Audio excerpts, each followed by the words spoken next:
I've said it before, and I will continue to say it. The audience of the Florida Maquis is by far and away the most intelligent, well-informed audience on YouTube, bar none.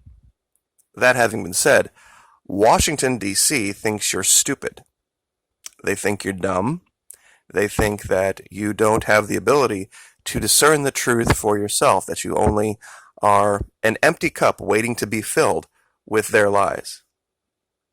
And then, depending on which version of their lies are more palatable, you then identify yourself as either left or right, and then they sit back, pop popcorn, and watch the show. This is what's really going on. Now, in today's video, there is a part of the story in Venezuela that mirrors the story about the Fitzgerald and the McCain. I know that's a complicated thing to say. It's like, well, wait a minute, how could you possibly connect these two things? Well, DC's lying to you about both, number one, but they're making an allegation, a broad brush allegation, in order to keep you from thinking for yourself about both situations. And we can see this in the story about these power outages that have magically gone away. We don't hear about them anymore. They have fixed the issue, and the power outages of March 7 to 12 and March 25 to 29, for some reason, haven't reoccurred in April at all. Now, why would that be? The story from DC says that based on years of neglect, that the evil, terrible, horrible socialist government of Nicolas Maduro, and prior to him, Hugo Chavez, let everything just go to hell and took the money, and instead of investing it in the system, they put it into things that would get them votes. That's the big lie. When clearly these were staged events. At one time, Venezuela had the most advanced electrical grid in this hemisphere and one of the most on the planet. They were an exporter of aluminum. But what happened in 2014 to collapse the income of that country is the real reason there had to be hard choices made about where the money went. And this government chose its people first, and there are things that suffered. That the story is partially true. Now, what does that have to do with the Fitzgerald McCain? They wanted you to believe that those two vessels suffered those fates because of a systemic, Navy-wide failure that had to do with cross-decking and poor training and exhaustion and fatigue, and it was a command issue that needed to be addressed across the whole Navy, if not just the 7th Fleet. If that were the case, then we would have seen continued issues past those two events. We would have seen them in aircraft carriers, we would have seen them in aircraft, we would have seen them in ground personnel, and they would have continued, and we would have seen this evidence in different events, but we don't, do we? We saw two specific events at two specific times when there was a very serious event going on in that specific region of Asia in the 7th Fleet. That was when the leader of North Korea was launching missile after missile after missile and detonated a nuclear weapon. And then all of a sudden, we made a deal with him and everything went away. Very strange. Same thing here. What did we see? We've seen events. We've seen singular events that DC has tried to make you believe are just another in a series of long events that have been happening for decades, and it's not true. It's absolutely not true. Venezuela was growing under Chavez and under Chavismo. Now, some may say, well, that's what you must think you'd want here. No, it wouldn't work here. They're a very different society than we are. In some ways, they're ahead of us. In some ways, they're behind us. Electricity is a great example of this. Let's say that you believe that electricity is a utility and it's a right, everyone should have access to it. That's a noble thing to believe.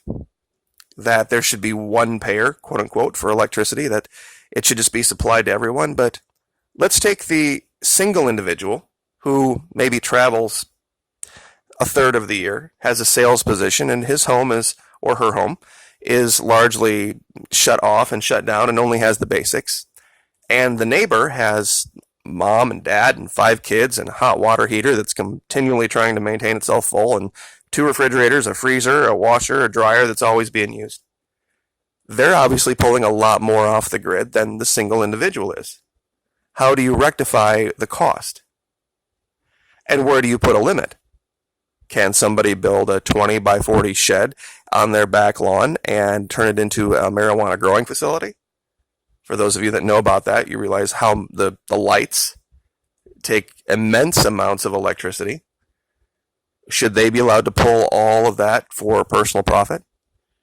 It's a complicated thing to say that, yes, electricity is something that everyone should have, but under what circumstances? In Venezuela, because people generally live at the same level of existence, it's something that can be applied there with utilities and water usage and different things, even the internet to some extent. One of the things that the electrical grid affects badly in Venezuela when it goes down is the crypto miners, because their rigs take up so much juice. So it's got a lot of moving parts to it. So in some ways, socialism is great when it takes care of the people, when it's designed to keep the poor from going without food or going without clothes or going without. There should, of course, be a basic safety net in society, but you can't take that and let business abuse it, and that's what's happened in this country.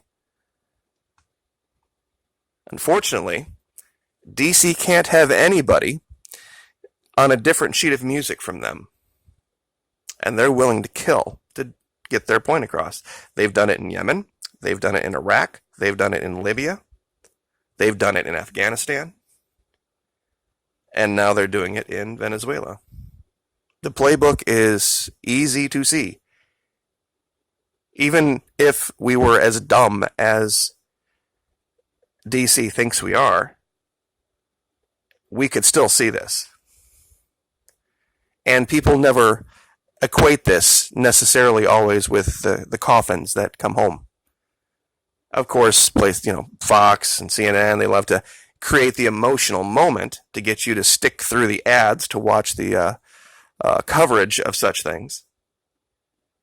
But they never equate the two things directly. Because, of course, that isn't good for sales, which is what they're really in it for. Now, recently I talked about the issue with the embassy. There's a new piece of information that came out that has me thinking about this a little bit more closely. There are a lot of different diplomatic buildings around the East Coast that Venezuela had. This particular one apparently had been abandoned by the Venezuelan government. I was mistaken about this when I talked about it before. If Venezuela has abandoned it, pulled all of their personnel, and hasn't even left maintenance personnel there, then maybe DC would have the ability to say, okay, we're not going to leave this building, for the rats, so to speak. Now, I know they have another motive for this, but I found this in the Altoona Mirror about Maduro closed the embassy in January and recalled his country's diplomats after the U.S. recognized opposition leader Juan Guaido as interim president. Now, if Nicolas Maduro did this, and he closed the embassy and he pulled his people, if Venezuela purchased that, then we need to cut him a check. If we're going to take it and hand it over to Juan Guaido, I don't think, of course, DC is going to do that. But if Code Pink is trespassing there, that's a tough one, as far as civil litigation goes, as far as what they're doing is being legal or illegal. I mean, I agree with what they're saying about hands off Venezuela. I agree that we should lift the sanctions and let these people be and let them reconstruct their country. Don't get me wrong. But what Code Pink might be doing here might actually truly be illegal. This woman, Medea Benjamin, co-founder of Code Pink, said she is one of a dozen people who have been sleeping inside the embassy and have been holding evening events. We feel this is a part of an orchestrated coup that can lead to a civil war and can lead to a tremendous violence. We want to say stop. Okay, that's great, wonderful. Benjamin said a Venezuelan diplomat loyal to Maduro had given her the keys to the embassy. She refused to identify the diplomat. Now, Elliot Abrams said that regardless of who handed the keys to Benjamin, they are trespassers because there is a Venezuelan ambassador to the U.S. and he has told them to leave. Okay, if Maduro pulled the ambassadors and there is no actual ambassador of the government in Caracas there, then D.C. should have the ability to take the building and do with it what it wants to do with it. Now, that doesn't give credibility to Juan Guaido, but they need to reimburse for that building. They need to make some type of an exchange there. But just random civilians going there without any legal representation of the Venezuelan government there is questionable. So I just wanted to put that out there. This guy is just such a sad sack. He really is. The Venezuelan government is waiting for D.C. to allow the opposition, led by Juan Guaido, to engage in negotiations with President Nicolas Maduro's administration, Venezuelan Minister of Foreign Affairs Jorge Arreaza told reporters. We are waiting on the White House to give authorization to the opposition so they can sit down to have a dialogue with us. Isn't that amazing? Look how far we've come from Maduro better leave, or, we're going to invade, we're going to use troops, all options are on the table, and now they want to talk. The reason they want to talk is Venezuela is the president of OPEC. This year they changed hands, and they are now in a very, very important, powerful position when it comes to the supply of oil in the world. And for all of DC's boasting about the production in this country, we still are the number 2 importer of oil in the world.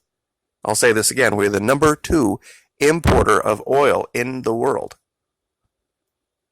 So we rely heavily on foreign imports. And OPEC plays a big role in that.